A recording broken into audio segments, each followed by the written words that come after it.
Oi, segundo ano! Tudo bem com vocês, queridos? Hoje, na nossa aula, vamos recapitular o que já aprendemos em Geografia! Então, foco em Geografia, queridos! Nós estudamos o capítulo 8 e o capítulo 9. O inicinho, né, do capítulo 9. O capítulo 8 traz o título de Espaços de Vivência.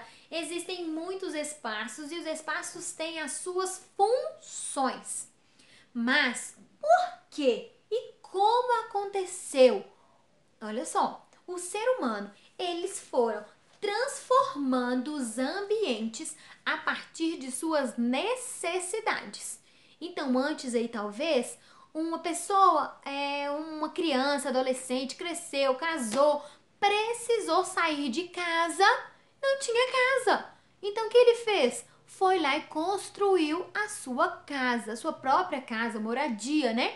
Então, aquele espaço que antes era um espaço natural, cheio de natureza, se tornou um espaço modificado pelo homem, porque agora ali ele tem uma casa. Os espaços naturais são espaços sem intervenção do homem, mas os espaços modificados são espaços que aconteceram transformações. A natureza, ela oferece o solo, o ar, a água, muitos outros recursos e o ser humano utiliza desses recursos então para criar, né, objetos, para criar eletrodomésticos e transformar os espaços. Mas lembre-se, sempre de acordo com as suas necessidades. Tanto o espaço natural como o espaço modificado fazem parte do espaço geográfico, isso mesmo. E o espaço geográfico, ele está em constante mudança pela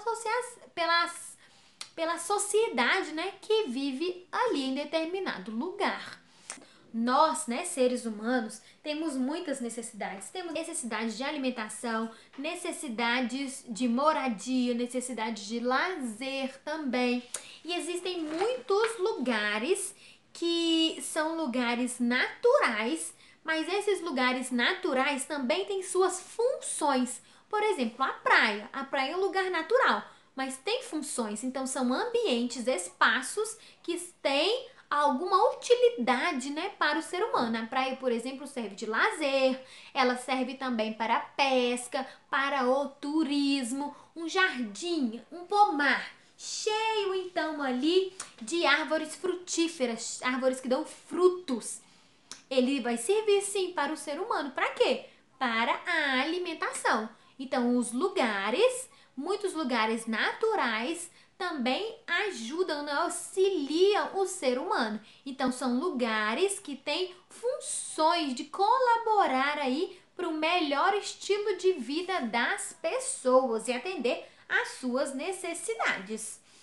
O ser humano também criou muitas coisas a partir então da demanda que ele tinha. Olha, da necessidade, né? Olha, agora eu tô com muito calor. Ai, meu Deus, que sol quente. Então, o que ele criou? O ventilador, para justamente refrescar. E vamos ver. Ah, ele queria também ir para um lugar distante, mas demorava muito. Como que eu vou para um lugar distante a cavalo? Ou então do outro lado do oceano?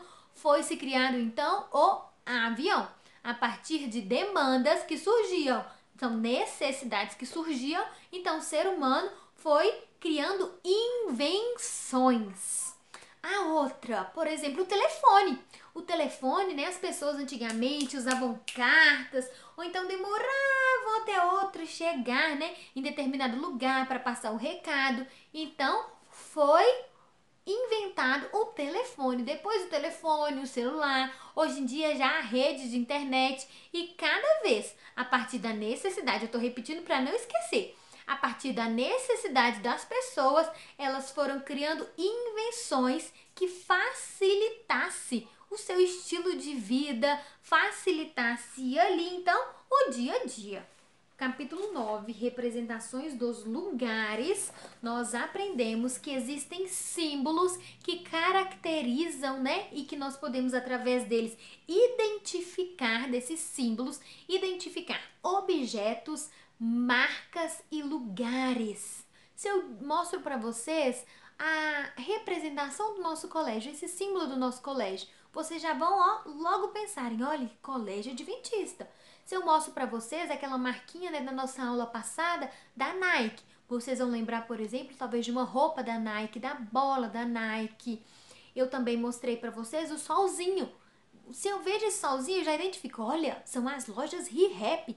Então, esses símbolos são representações. Esses símbolos são somente para nós lembrarmos de lugares, marcas e objetos. Se eu vejo uma cruz vermelha, eu logo vou lembrar, ó, ali tem um hospital. Pode ser numa placa, por exemplo, ó, tem um hospital ali, vamos seguir adiante.